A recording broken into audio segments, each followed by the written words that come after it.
Pasta, pizza, burger এগুলো কিন্তু বাচ্চাদের ভীষণ পছন্দের খাবার। আর এগুলো যদি সন্ধ্যেবেলা অল্প জলখাবারের জন্য বানিয়ে দেওয়া যায় তাহলে তার কোনো কথাই নেই, বাচ্চারা ভীষণ খুশি হয়ে যাবে।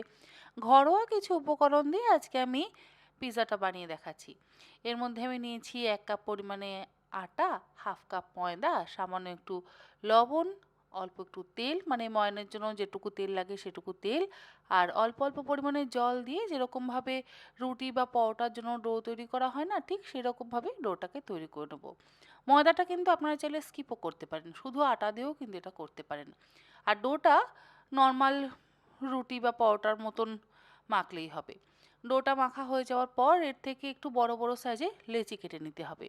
লেচি কাটা হয়ে গেলে এবারে যেরকমভাবে আমরা অল্প তেল দিয়ে বা গুঁড়ো আটা ময়দা দিয়ে পরোটা বেলি না, ঠিক সেরকমভাবেই পরোটাটা বেলে নিলাম।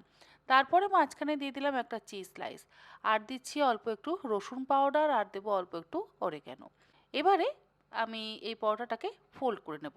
আবারও গোল লেচি তৈরি করে নিয়ে পরোটা বেলে নেব। পরোটা বেলে নিয়ে তারপরে একটা ফর্কের সাহায্যে ছিদ্র করে দিতে হবে, যাতে পরোটাটা সেকার সময় বা ভাজবার সময় ফুলে না ওঠে।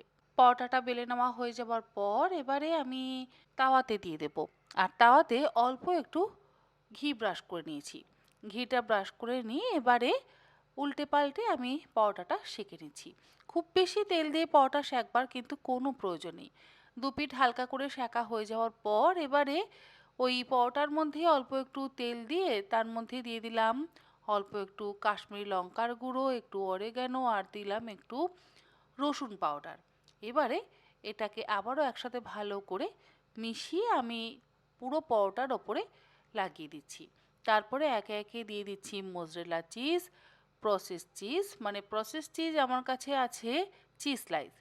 আর সেই চিজ স্লাইসটাকে ছোট ছোট টুকরো করে কেটে নিয়ে ওপর থেকে দিয়ে দিলাম। আর টপিংয়ের জন্য দিচ্ছি কিছু ভেজিটেবলস, চৌকো টুকরো করে কেটে নেওয়া সবুজ ক্যাপসিকাম, চৌকো টুকরো করে কেটে নেওয়া হলুদ ক্যাপসিকাম, আর দেব কয়েক টুকরো টমেটো, তবে টমেটোর বীজটা কিন্তু ফেলে দিয়েছি।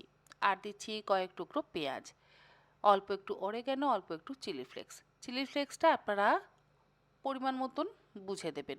এরপরে ঢাকা দিয়ে লো ফ্লেমে ওই ৩ মিনিট আমি সেঁকে নেব। ততক্ষণ পর্যন্ত আমাদের কিন্তু চিজটাকে কুক করতে হবে যতক্ষণ না ওপরের চিজটা সুন্দরভাবে মেল্ট হয়ে যায়।